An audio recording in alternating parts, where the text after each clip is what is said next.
final project goal is to relinquish the film's copyright to enable the free distribution of the final film through DVD and CD-DVD rip packages directly mailed to the households of beyond 1 billion global citizens worldwide. Such a colossal project may only be made feasible through the charitable support of climate-concerned philanthropic billionaires such as John Doerr, Jeff Skoll, and Larry Page, our world's leading figures in the private funding of climate change solutions. Philanthropic funding has been vital in the research of our most promising climate change solutions to date. The same independent support is now required in our efforts to educate the world beyond the limitations of our current systems of media. Only with the agreements from such financiers for free global distribution may we then make an offer to the networks that if they were to provide us merely the segments that we require, their networks will be advertised throughout the world on an unprecedented scale. That is millions of dollars worth of advertisement, with a spike in subscriptions to follow. So in the matter of free distribution, here's my case based upon some key global statistics. We now have close to 7 billion people on this earth, and over 3 billion of us live on less than $2.50 a day. The same general half of our population also do not have access to television. Unfortunately, any distribution plan will have to leave out over half of our world, as we target to 1/3 of our population with access to both computers and TVs. Now that is roughly 2.26 billion people who could be potentially reached through the free mail distribution of DVD or CD-DVD rip packages, which can be played on any basic home computer with a CD disk drive. So the result is a free high-end documentary film that is delivered directly to your door and ends up on a table, just like any other mail. But in our current efforts on climate change education through television and the internet, here are the current numbers. In our world, there are currently 700 million satellite and cable TV subscribers, and 1.6 billion internet users located mainly in developed nations. Now for a moment, let's suppose that pay TV is in fact providing all the necessary facts on climate change through regularly aired productions, and that the internet is somehow free of the insane amount of skepticism that is easier found in the truth. What percentage of these populations do we suppose are in fact choosing to educate themselves on climate change? Let's be positive and say that 1/3 of them were in fact inquisitive enough to do just that. So let's say there are between 200 to 500 million people who fully comprehend our crisis.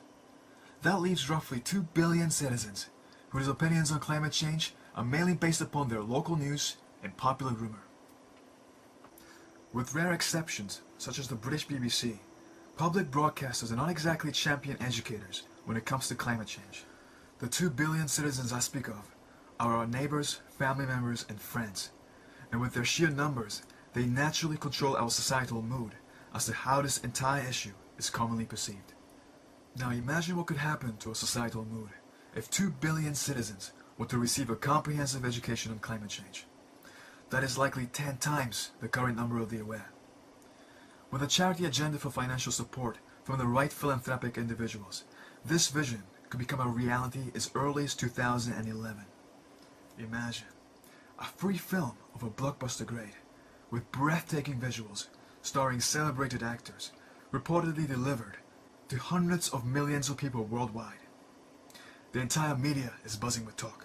The hype is enormous. Respected figures from across the world are voicing their opinions, and when it seems the entire world has knowledge of something that you do not, curiosity will be profound. And when you finally cannot stand not knowing, the film is there right in front of you, viewable on any old computer. So, here is the financial cost. The film's production, with top CGI and famous actors, will likely cost tens of millions. As for global distribution, a CD duplication service typically charges 50 cents per disc for duplication, cardboard mailer, and shrink wrap. But beyond 100,000 copies, this price will drop significantly. As for the number of copies required, the number of households in most nations, including flats, is roughly 1/3 of the residential population. So in order to reach 2 billion people, the copies required for each household is roughly 1/3 of 2 billion. 50 cents for each CD package, times that 600 million, minus around 1/3 in discount, and we have the tally of $200 million without the postage fee. After shipping the product to each nation, in most nations, the local postage will cost around $1 per lightweight CD package, which means an added $600 million, raising the total to $800 million. But if you were to initially limit the distribution to 1 or 2 countries as examples of the film's impact on societies, depending upon the film's success, its motivational impact may drive local volunteerism for door-to-door deliveries worldwide. In fact, if such efforts were to gather enough momentum along with societal demand, quite possibly such activity could cut our postage costs in half.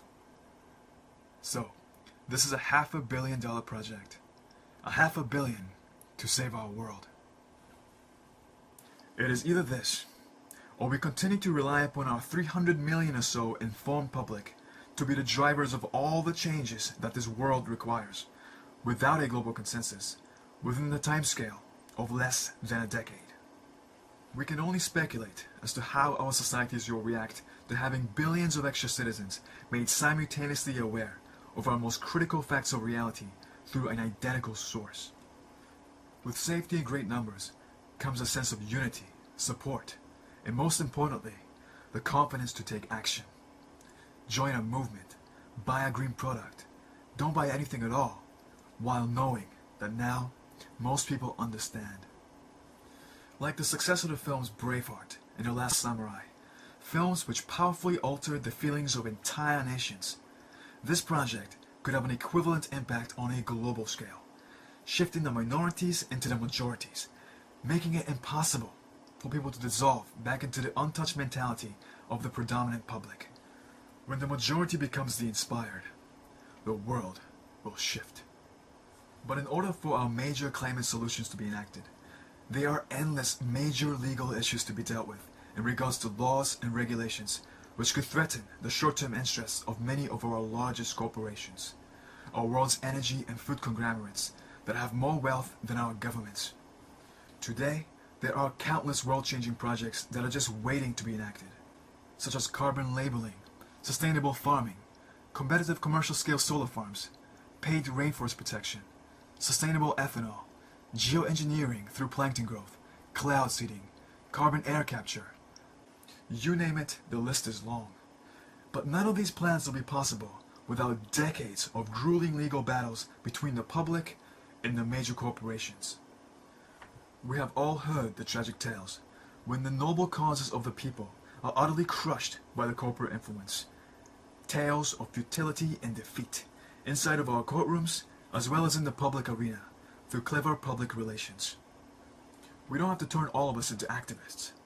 All we need is enough of us to be inescapably aware so that our societal knowledge will climb beyond the controllable realm of corporate influence. When enough public consumers shifts to cleaner, greener companies, corporate profitability will depend more upon public trust than the management of public perception. And when corporate accountability becomes a financial game changer in business, that could mean fewer obstacles in passing those essential laws and regulations. No amount of public activism will alter the fact that the corporate engine will replace any employee, including executives, who fails to put their shareholders' interests before ethics. It has to pay to be environmentally ethical. We cannot alter our human nature for greed. But what we definitely can do is shift our greed to our most sustainable field of business.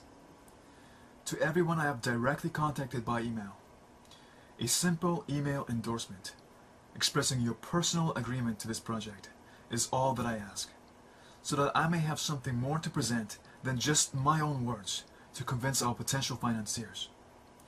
However brief, any words of acknowledgement will be extremely helpful.